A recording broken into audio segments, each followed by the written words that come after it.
ಶುಭ ವಂದನೆಗಳು. ನಮ್ಮ ಒಂದು ಪತ್ರಿಕಾ ಪ್ರಕಟಣೆಯನ್ನು ಇಲ್ಲಿ ನಾವು ನೀಡಲಿಕ್ಕಿದ್ದೇವೆ. ನಾವು ಅದಕ್ಕಿಂತ ಮೊದಲು ನಮ್ಮ ಪತ್ರಕರ್ತರು, ಮಾಧ್ಯಮದವರು, ದೃಶ್ಯ ಮಾಧ್ಯಮದವರು, ಪತ್ರಿಕಾ ಮಾಧ್ಯಮದವರು ಎಲ್ಲರಿಗೂ ಸ್ವಾಗತವನ್ನು ಬಯಸುತ್ತಾ, ನಮ್ಮ ವೇದಿಕೆಯಲ್ಲಿ ಇರುವಂಥ ನಮ್ಮ ಜಿಲ್ಲಾಧ್ಯಕ್ಷರಾದ ಚಂಚಲ ತೇಜೋಮಯ ಹಾಗೂ ಉಪಾಧ್ಯಕ್ಷರಾದ ಸ್ವಪ್ನ ಹರೀಶ್ ಒಂಬತ್ತುಕೆರೆ ಹಾಗೂ ಕಾರ್ಯದರ್ಶಿಯವರಾದ ದಾಕ್ಷಾಯಿಣಿ ಸೋಮೇಶ್ವರ ಹಾಗೂ ಶಶಿಕಾಂತಿ ಉಳ್ಳಾಲ್ ಕೋಶಾಧಿಕಾರಿ, ಜೊತೆ ಕಾರ್ಯದರ್ಶಿ ಶಶಿಕಲಾ ಕುತ್ತಾರ್ ಹಾಗೂ ನಮ್ಮ ಎಲ್ಲ ಪದಾಧಿಕಾರಿಗಳು ಕೂಡ ಇದ್ದಾರೆ. ಎಲ್ಲರಿಗೂ ನಾನು ಸ್ವಾಗತವನ್ನು ಬಯಸುತ್ತಾ, ನಾವು ಬರುವ ಫೆಬ್ರವರಿ 1ರಂದು ಉಳ್ಳಾಲ ತಾಲೂಕು ಮಹಿಳಾ ಒಕ್ಕೂಟವೆಂಬ ಒಂದು ಮಹಿಳಾ ಮಂಡಳಿಗಳನ್ನು ಸ್ಥಾಪನೆ ಮಾಡುವವರಿದ್ದೇವೆ. ಅದರ ಪದಗ್ರಹಣ ನಾಡ್ದು ಫೆಬ್ರವರಿ 1 ತಾರೀಕಿಗೆ, ಸಮಯ ಬೆಳಗ್ಗೆ 9:30.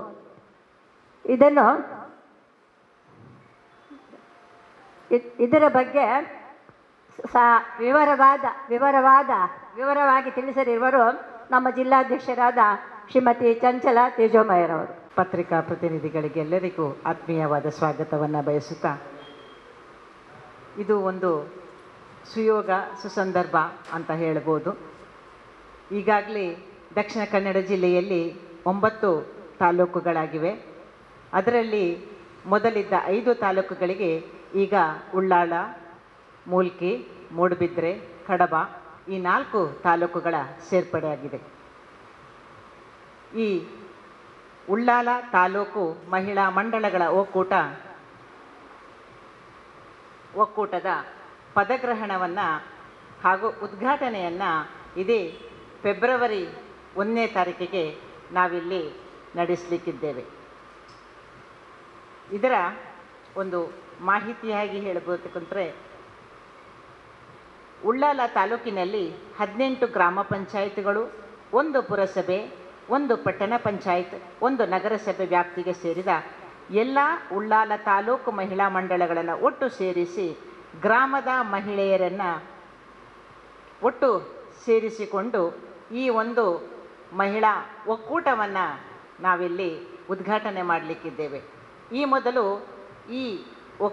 ಈ ಮಹಿಳಾ ಮಂಡಳಗಳು ಮಂಗಳೂರು ತಾಲೂಕು ಒಕ್ಕೂಟಕ್ಕೆ ಸೇರ್ಪಡೆ ಇತ್ತು.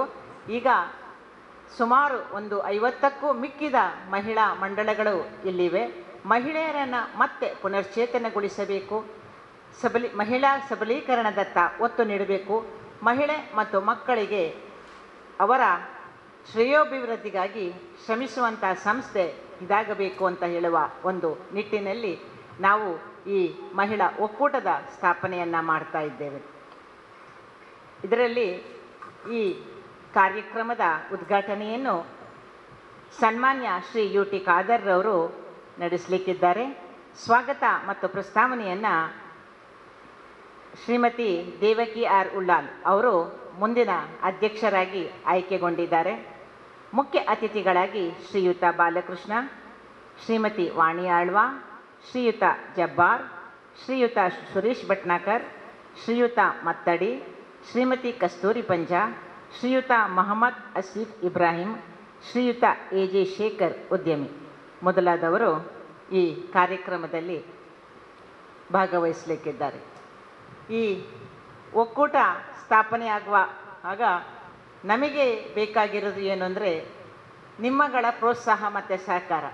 ಯಾಕಂದರೆ ಈ ಒಕ್ಕೂಟ ಉದ್ಘಾಟನೆ ಆಗಬೇಕು, ಅದು ಎಲ್ಲರಿಗ ಹೋಗಬೇಕು ಅಂತಾದರೆ ಪತ್ರಿಕಾ ಮಾಧ್ಯಮದ ಮೂಲಕ ಮಾತ್ರ ಸಾಧ್ಯ. ಹಾಗಾಗಿ ನಿಮಗೆಲ್ಲರಿಗೂ ನೀವೆಲ್ಲರೂ ಆ ದಿವಸ ಬಂದು ಈ ಒಂದು ಉದ್ಘಾಟನಾ ಕಾರ್ಯಕ್ರಮದಲ್ಲಿ ಭಾಗವಹಿಸಿ ನಮಗೆಲ್ಲರಿಗೂ ಪ್ರೋತ್ಸಾಹವನ್ನು ನೀಡಬೇಕು ಅಂತ ಹೇಳಿ ನಾನು ಮಹಿಳಾ ಮಂಡಳ ಉಳ್ಳಾಲ ತಾಲೂಕು ಮಹಿಳಾ ಮಂಡಳ ಹಾಗೂ ದಕ್ಷಿಣ ಕನ್ನಡ ಜಿಲ್ಲಾ ಮಹಿಳಾ ಒಕ್ಕೂಟದ ಪರವಾಗಿ ನಿಮ್ಮಲ್ಲಿ ವಿನಂತಿಸಿಕೊಳ್ತಾ ಇದ್ದೇನೆ. ಚಟುವಟಿಕೆಗಳು ಅಂದರೆ ಈಗ ಮಹಿಳಾ ಮಂಡಳಿಗಳು ಅಂತ ಹೇಗಿದ್ದರೆ ಹಿಂದಿನ ಇದರಲ್ಲಿ ಇವಾಗ ಏನಾಗಿದೆ ಅಂದರೆ ಎಲ್ಲ ಊರುಗಳಲ್ಲಿಯೂ ಸ್ವಸಹಾಯ ಸಂಘಗಳಾಗಿವೆ.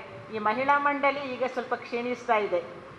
ನೀವು ರಾಜಕೀಯದ ವ್ಯಕ್ತಿಗಳನ್ನು ಈಗ ನೋಡಿದರೆ, ರಾಜಕೀಯ ಇರ್ಬೋದು, ಯಾವುದೇ ಒಂದು ಸಾಧನೆ ಮಾಡಿದವರನ್ನು ನೀವು ನೋಡಿದರೆ, ಅವರು ಹಿಂದೆ ಎಲ್ಲಿಂದ ಬಂದರು ಅಂತ ಕೇಳಿದ್ರೆ ಅದು ಮಹಿಳಾ ಮಂಡಲದಿಂದಲೇ ಬರ್ತಾ ಇದ್ರು. ಇವಾಗ ಆ ಮಹಿಳಾ ಮಂಡಲವನ್ನು ಮತ್ತೆ ಪುನಶ್ಚೇತನಗೊಳಿಸಬೇಕು. ಆ ಊರುಗಳಲ್ಲಿ, ಪ್ರತಿಯೊಂದು ಊರುಗಳಲ್ಲಿ ಮೊದಲು ಹೇಗೆ ಅಂದ್ರೊಂದು ನಗರ ಗ್ರಾಮ ಪಂಚಾಯತ್, ಅಂಗನವಾಡಿ ಅಥವಾ ಪ್ರಾಥಮಿಕ ಆರೋಗ್ಯ ಕೇಂದ್ರ ಇದ್ದರೆ ಅಲ್ಲಿ ಒಂದು ಯುವಕ ಮಂಡಲವ ಮಹಿಳಾ ಮಂಡಳಿ ಇದ್ದೇ ಇತ್ತು. ಈಗ ಅದು ಸ್ವಲ್ಪ ಕಮ್ಮಿ ಆಗ್ತಾ ಬರ್ತಾ ಉಂಟು. ಅದನ್ನು ಪ್ರತಿಯೊಂದು ಊರಿನಲ್ಲೂ ಮಾಡಬೇಕು. ಮಹಿಳೆಯರ ಸಬಲೀಕರಣದತ್ತ ನಾವು ಹೆಚ್ಚು ಒತ್ತು ಕೊಡಬೇಕು ಅಂತ ಹೇಳಿ ನಾವು ಈ ಉದ್ಘಾಟನೆಯನ್ನು ಮಾಡ್ತಾ ಇದ್ದೇವೆ ತಾಲೂಕಿನಲ್ಲಿ. ಒಕ್ಕೂಟದಿಂದ ನಮ್ಮಿಂದ ಸಾಧ್ಯವಾಗುವಂತಹ ಒಂದು ಸಹಾಯವನ್ನು, ಸಹಕಾರವನ್ನು ನಾವೆಲ್ಲರೂ ಒಕ್ಕೂಟದ ಮೂಲಕ ನೀಡಬೇಕು ಅಂತ ಇದ್ದೇವೆ. ಅದೇ ರೀತಿ ನಾವು ಇಲ್ಲಿ ಇವರು ಜಿಲ್ಲಾಧ್ಯಕ್ಷರು ಹೇಳಿದರು ಅಂತ ಹೇಳಿದರೆ, ನಮ್ಮ ತಾಲೂಕಿನಲ್ಲಿ 18 ಗ್ರಾಮ ಪಂಚಾಯಿತಿಗಳಿದೆ, ಒಂದು ಪಟ್ಟಣ ಪಂಚಾಯಿತಿ, ಒಂದು ಪುರಸಭೆ, ಒಂದು ನಗರಸಭೆ ಇದೆ. ಅದರಲ್ಲಿ ಸುಮಾರು ಮಹಿಳಾ ಮಂಡಳಿಗಳು ಇದೆ. ಈಗ ಸದ್ಯಕ್ಕೆ ನಾವೊಂದು 12 ಮಹಿಳಾ ಮಂಡಳಿಗಳನ್ನು ನಮ್ಮ ಒಕ್ಕೂಟಕ್ಕೆ ಸೇರಿಸಿಕೊಂಡಿದ್ದೇವೆ. ಸುಮಾರು 8 ತಿಂಗಳುಗಳಿಂದ ನಾವು ಈ ಒಂದು ತಾಲೂಕು ಒಕ್ಕೂಟಕ್ಕೆ ಒಂದು ಅಡಿಪಾಯ ಹಾಕಲಿಕ್ಕೆ ಎಲ್ಲರೂ ಪ್ರಯತ್ನ ಮಾಡಿದ್ದೇವೆ. ಹಾಗಾಗಿ ಇವತ್ತು ನಾಡಿದ್ದು 1ನೇ ತಾರೀಕಿಗೆ ಆ ಒಂದು ಸುದಿನ ಬಂದಿದೆ. ಇದರ ಮೂಲಕ ನಾವು ಎಲ್ಲ ರೀತಿಯಲ್ಲೂ ಶೈಕ್ಷಣಿಕವಾಗಿ, ಆರ್ಥಿಕವಾಗಿ, ಸಾಮಾಜಿಕವಾಗಿ ಪ್ರತಿಯೊಂದು ರೀತಿಯಲ್ಲೂ ಹಿಂದುಳಿದಂತಹ ಮಹಿಳೆಯರಿಗೆ ನಾವು ಒಂದು ಸಂಪೂರ್ಣ ಸಹಕಾರವನ್ನು ನೀಡಬೇಕು, ಕಾರ್ಯಪ್ರವೃತ್ತರಾಗಬೇಕು ಅಂಥೇಳಿ ಎಲ್ಲರೂ ಕೂಡ ಒಂದು ಸಮಾನ ಮನಸ್ಥಿತಿಯಿಂದ ನಾವಿಲ್ಲಿ ಇವತ್ತು ಸೇರಿದ್ದೇವೆ. ಹಾಗಾಗಿ ಇವತ್ತು ಈ ಒಂದು 1ನೇ ತಾರೀಕಿನಲ್ಲಿ ನಡೆಯುವಂತಹ ಕಾರ್ಯಕ್ರಮ ಮತ್ತು ಮುಂದೆಯೂ ಕೂಡ ನಿಮ್ಮ ಪತ್ರಿಕಾ ಮಾಧ್ಯಮದವರು ಮತ್ತು TV ಮಾಧ್ಯಮದವರು ನೀವೆಲ್ಲರೂ ಕೂಡ ನಮಗೆ ಸಂಪೂರ್ಣ ಸಹಕಾರವನ್ನು ನೀಡಬೇಕು ಅಂತ ಹೇಳಿ ನಿಮಗೆಲ್ಲರಿಗೂ ಕೂಡ ನಮ್ಮ ತಾಲೂಕು ಒಕ್ಕೂಟದ ವತಿಯಿಂದ ಧನ್ಯವಾದಗಳನ್ನು ಅರ್ಪಿಸ್ತೇನೆ.